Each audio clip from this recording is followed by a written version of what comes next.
Das ist auf jeden Fall ziemlich scheiße. Stehen Steffi und Simon. Langsam, lang. Wow, und sie würde uns nur warnen wollen. Im Fahrerhaus alles voll mit Spinnen, Raupen und irgendeinem anderen Viehzeug. Ja, das Scheißding muss nur weg hier. Und da war so ein riesen Spinnennetz genau auf mich zu, da war so eine Spinne. Gut aussehen tut's aber. Jo.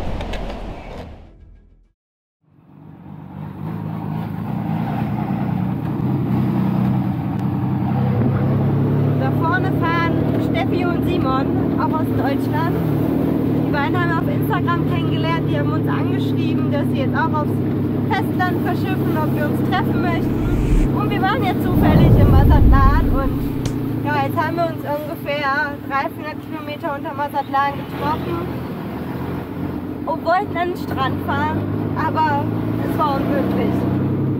Man hat keinen Eingang gefunden oder es war alles bebaut mit privaten Häusern oder Restaurants. Also es war echt nichts machbar. Und ja, jetzt sind wir an den nächsten Strand gefahren. Da waren auch wieder alles voll mit Restaurants, auch kein Eingang zum Strand, nur ein Parkplatz. Und jetzt fahren wir zur dritten Variante, Playa Tortuga. Und mal gucken, ob wir da stehen können.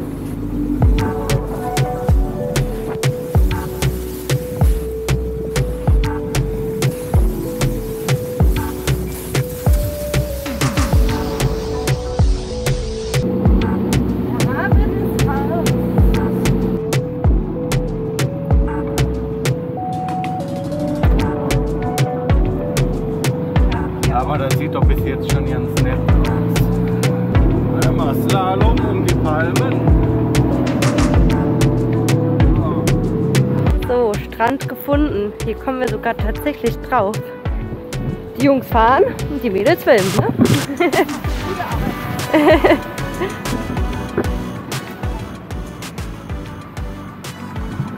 Oh.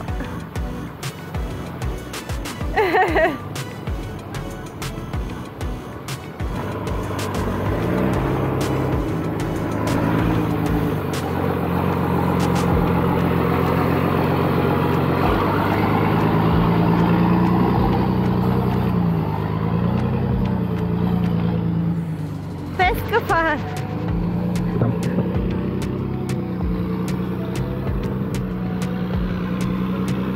Ups.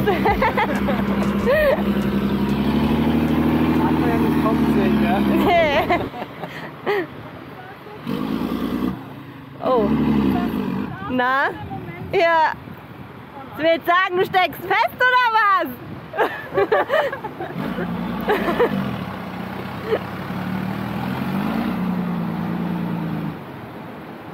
Ich glaube, ich hätte es gerade ausprobieren sollen. Ja, wäre vielleicht einfacher, ne, über den Sand. Stimmt. Ist aber auch nicht eben drüber nachgedacht.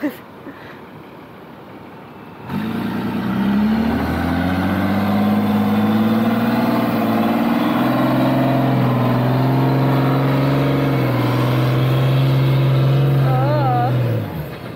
Ach krass.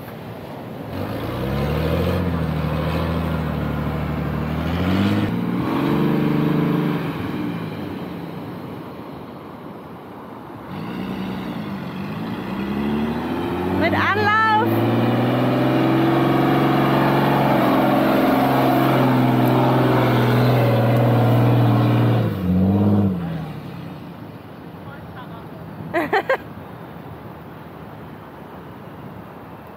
Ja, stehen wir nur schief. Bei euch aber erstmal Druck ablassen, oder?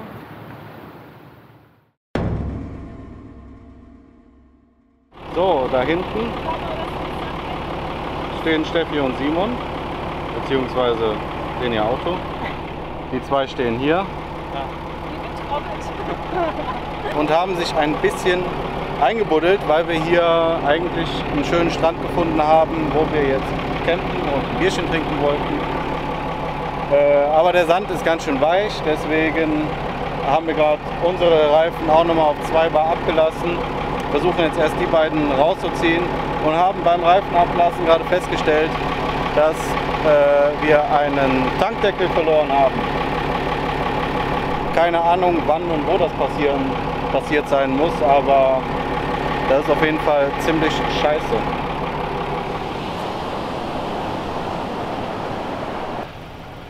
Die liegen sogar in der Mitte schon auf. Echt? Vorne auch? Oh ja.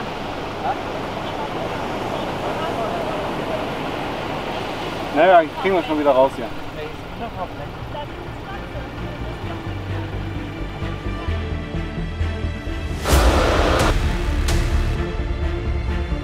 Wir sind Steffi und Carsten und seit Mai 2019 reisen wir in unserem Expeditionsmobil namens Dino entlang der Panamericana.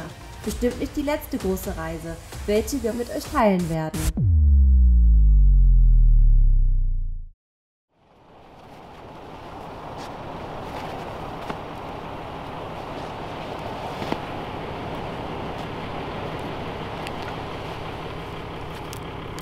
Muss ich sogar dran fahren?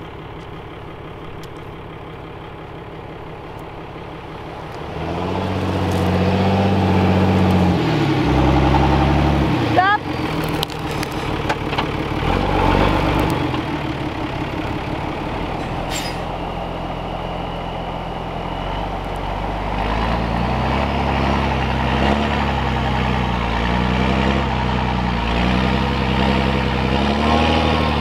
Way!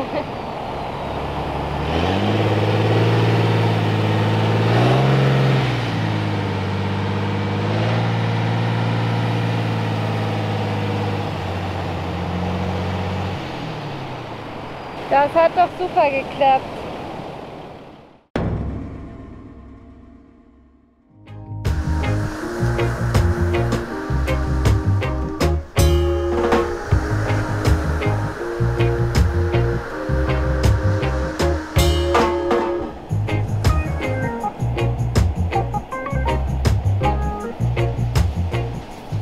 So, wir machen uns jetzt wieder abfahrbereit. Wir hatten eigentlich überlegt, noch eine Nacht länger zu bleiben, weil es echt nett ist, aber wir haben ein bisschen geguckt und der nächste Strand sieht eigentlich auch wieder ganz nett aus. Außerdem müssen wir waschen, die zwei müssen auch waschen und es gibt eine Wäscherei in der Nähe. Ja, unser Tankdeckel, immer noch ziemlich scheiße, dass er weg ist. Ich habe gestern mal alle Bilder durchgeguckt von den letzten Tagen. Das letzte Bild ist gestern entstanden und da war der Tankdeckel noch drauf. Danach standen wir nur noch in der Stadt und waren für eine Stunde oder so weg, eine Kleinigkeit essen. Und der Dino stand auf einem öffentlichen Platz, wo viele Leute waren. Also entweder muss es da passiert sein und irgendeiner war wirklich so dreist und wollte uns Diesel klauen. Oder, was ich mir eigentlich auch nicht vorstellen kann, wir haben irgendwas gestriffen und der ist dann irgendwie blöd abgefallen. Aber das hätten wir normalerweise merken müssen, Ja. wenn wir da, also das hätte man hören müssen, wenn wir da irgendwie an einem Baum oder so entlang geschraubt sind. Man sieht auch keine Macken oder Beschädigungen oder Dellen an dem Tankstutzen. Also eigentlich relativ unwahrscheinlich. Also es ist für mich unbegreiflich. Wir haben das jetzt provisorisch mit einer Plastiktüte nur abgedeckt und einem Gummi. Aber ja, was anderes bleibt uns nicht übrig. Wir werden jetzt den anderen Tank nutzen zum Fahren und bei dem nur so 20 Liter als Reserve drin lassen.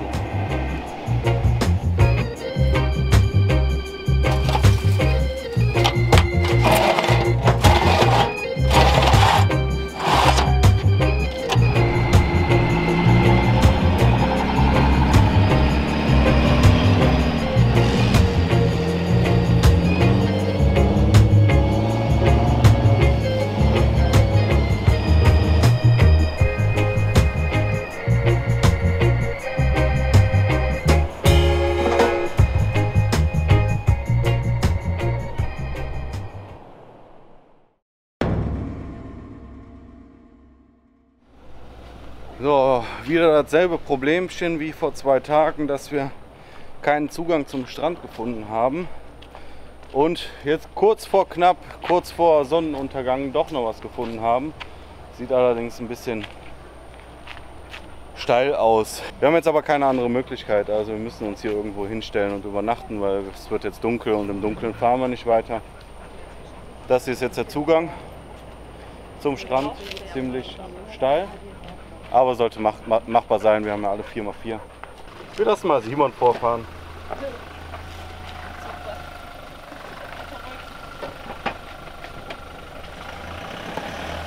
Soll ich gucken hinten oder geht? Ich glaube, du musst auch mal zurückstellen. Ja. Ich muss hier auch noch aufmachen.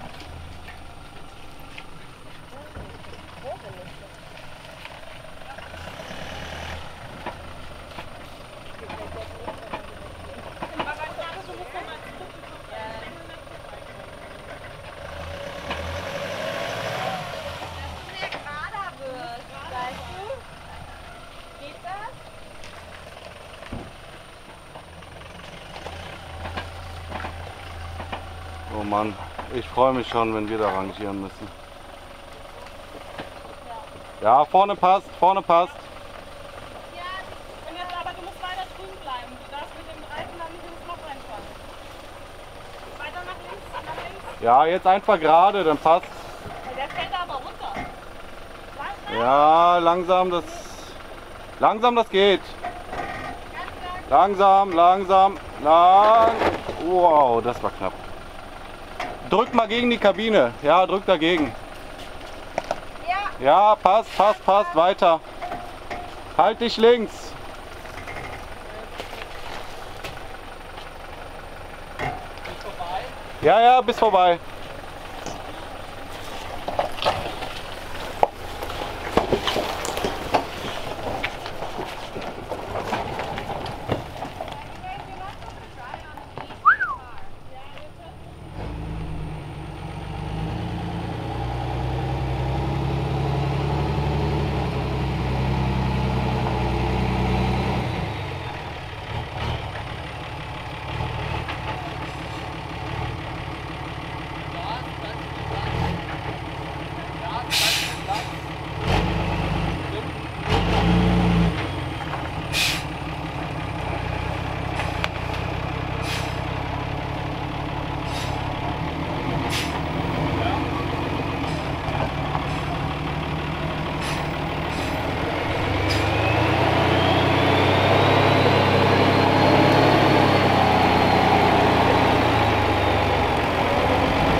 Wir stehen jetzt hier vor so einem verlassenen Resort, also da ist kein Mensch, das sieht tot aus. Deswegen hoffen wir mal, dass es okay ist.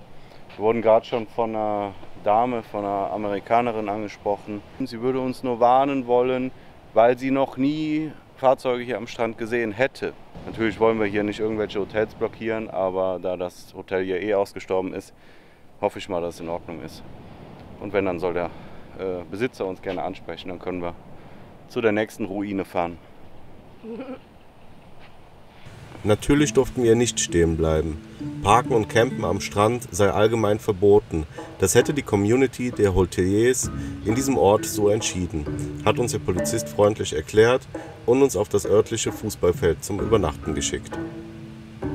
Ein Stückchen weiter runter die Pazifikküste, das kleine Hippiedorf San Pancho und die Touri-Hochburg Puerto Vallarta hinter uns gelassen, ging es für uns nun wieder weiter in weniger besiedelte Regionen, mit der Hoffnung, auf einsamen Stränden übernachten zu können und eventuell ein Schildkrötencamp zu finden.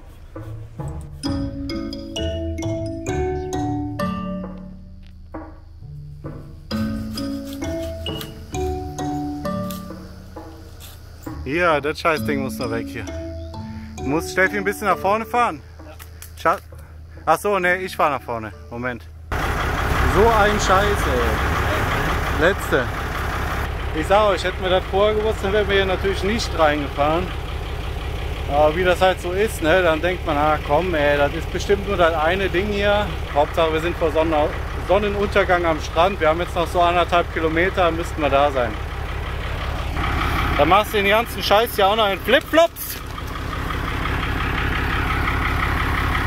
Füße schon komplett kaputt. Überall krabbelt's im Fahrerhaus, alles voll mit Spinnen, Raupen und irgendeinem anderen Viehzeugs. Ekelhaft. ekelhaft. Carsten fährt voraus.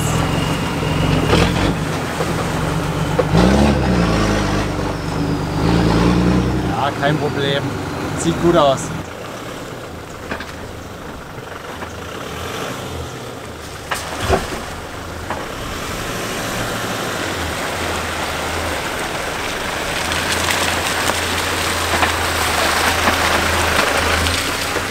Ich habe keine Lust mehr.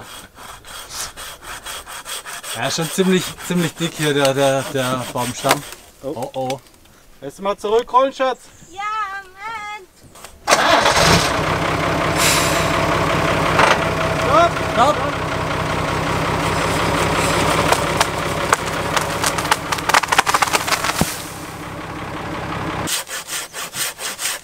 Ich sag mal so, wir haben schon Feuerholz für heute Abend. Alles nass, die Scheiße. Nehme ich bestimmt nicht mit.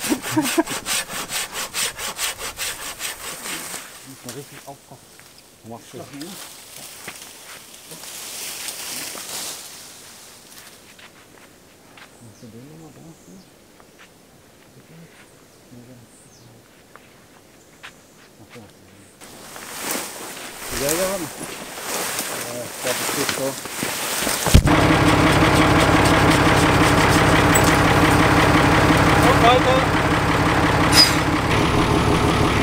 So, nachdem wir unseren ganzen Weg freischneiden mussten, kommt jetzt noch mal eine geile Passage. Ich freue mich schon drauf.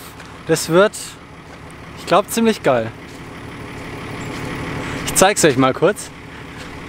Oh, Scheiße. Ach du Scheiße. Steffi testet jetzt, ob da Krokodile drin sind. Los, geh. Passiert schon nichts. Ah, pass auf!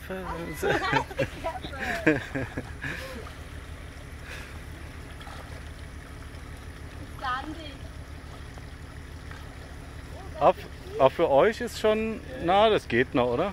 Geht. Ah, Leute. Leider gar nicht mit sowas gerechnet. Deswegen auch alle Kameras hinten liegen und keinen Bock gehabt, die jetzt nach vorne zu holen.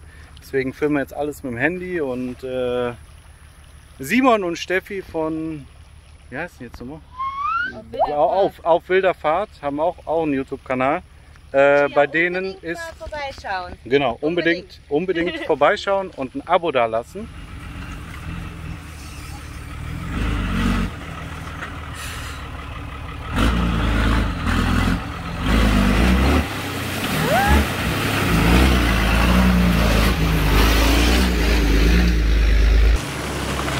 Machst du bitte zu schnell?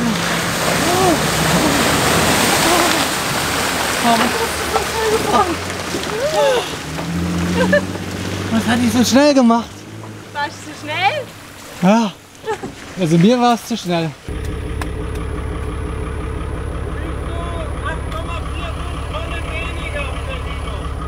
Ich weiß. Carsten sagt, es bringt nichts zu wippen. Ich kann auch einfach das aufmachen. Stopp, stopp. Ja, da drunter ist Sumpf. Ja, Schatz, nicht, dass das bricht. Dann haben wir den Dino im Sumpf. Ich mach das Tor hier auf. Kann man das aufmachen? Ah ja, klar. Ja. Ich wäre jetzt gefahren, wenn du nichts gesagt hättest. Aber da ist ja echt. Ja, wer weiß, wie tief das ist. Max? Da drunter ist Sumpf.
Hier soll eigentlich ein ziemlich cooler Spot sein, für mal ins Wasser zu springen mit der Harpune oder so, für Langusten rauszuholen. Aber gestern ist hier ein Hurricane lang gezogen, also nicht hier, sondern ein bisschen weiter nördlich. Der ist so bei Mazatlan, wo wir letzte Woche waren, eingeschlagen und deswegen ist jetzt hier, also können wir nicht ins Wasser gehen. Die Wellen sind einfach zu groß. Aber der Platz ist ganz nett. Hier ist sogar ein Restaurant, also ist zumindest auf Google eingezeichnet. Da hängt auch noch das Schild mit der Telefonnummer. Und ja, das ist so eine Flussmündung da. Ist eigentlich ganz nett hier, nur der Weg hierhin hat uns ein bisschen mehr Zeit gekostet, wie wir gedacht hätten. 5 Stunden waren wir unterwegs. 5 Stunden waren wir unterwegs. Das waren, wie viel? 8 Kilometer?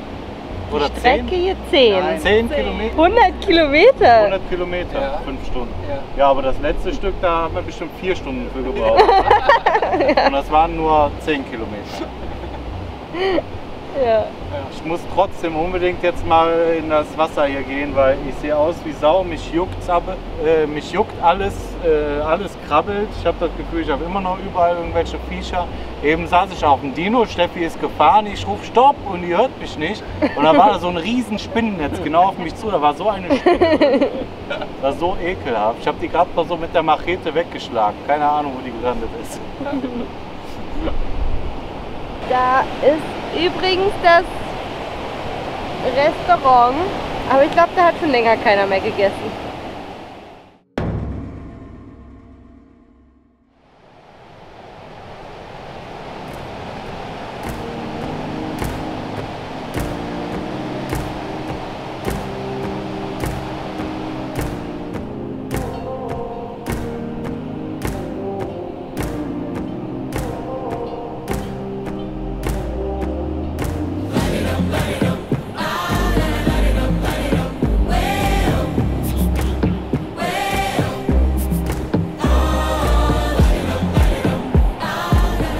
Ramon, ein Einheimischer aus dem nächsten Dorf, kam mit seinem Sohn auf dem Moped zum Angeln vorbei.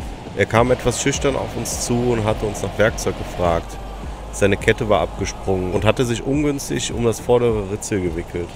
Grund dafür war wohl ein fehlendes Kettenschloss. Das Problem war, er hatte diesen Sicherungssplint von dem Kettenschloss verloren. Und dann ist ihm die Kette abgesprungen und die hat sich hier komplett drum gewickelt. Und jetzt haben wir mit Sicherungsdraht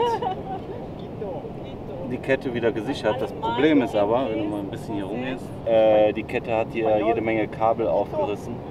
Und kann sein, dass er die Maschine jetzt nicht mehr gestartet kriegt. Ja.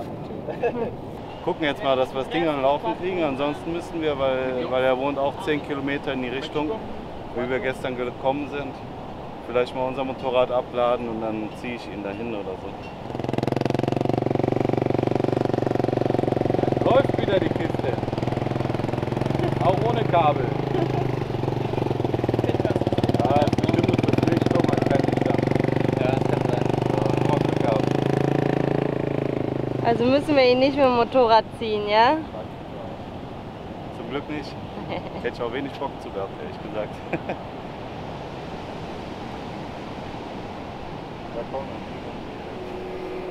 So, der Vater ist mit seinem Sohn jetzt wieder weggefahren mit dem Motorrad. Das Motorrad ist ja angesprungen, Gott sei Dank.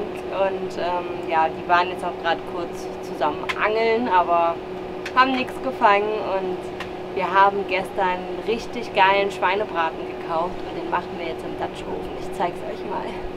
Guck mal, so richtig geil mit den Rippchen hier noch dran. 2,7 Kilo feinstes Schweinefleisch.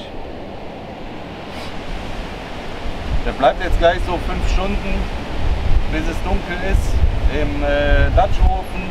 Schön langsam garen mit ein bisschen hier Gemüse, mit ein bisschen Gemüse dabei und Tomatensoße. Und dann gucken wir, dass wir schön zart hinkriegen. Irgendwie so ein bisschen Pulled Pork mäßig. So stelle ich mir das jedenfalls vor.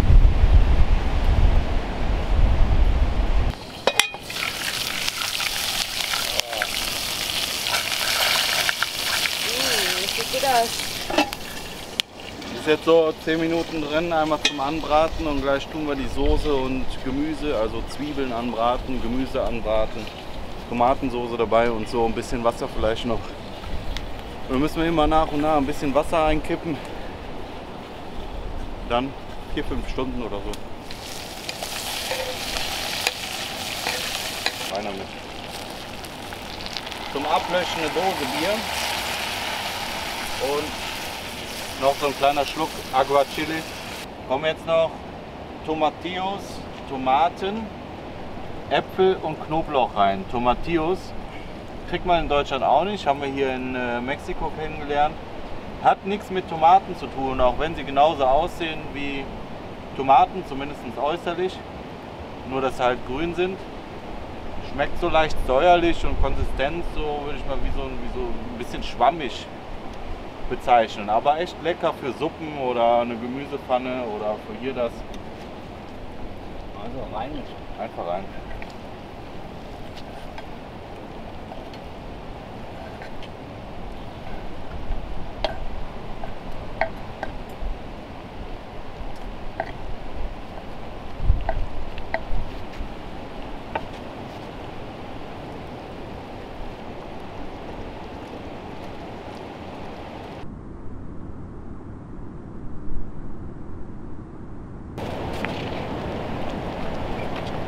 Ja, das sieht doch schon ganz gut aus, oder? Ist jetzt so knapp 4 Stunden drin, aber wir haben Hunger.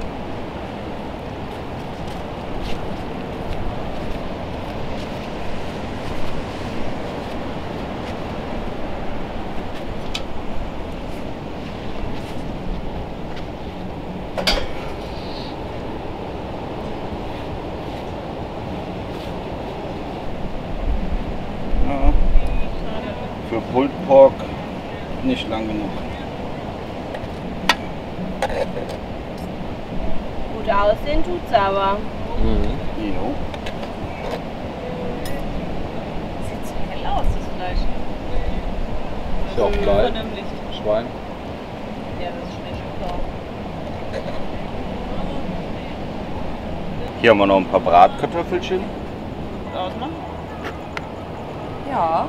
Ja, das ist schon mal gekommen, das war ja.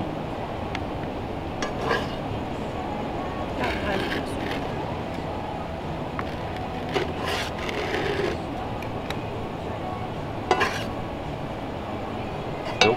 Ja. Kannst ausmachen. Willst du nichts mehr sagen? Ja. Guten Appetit.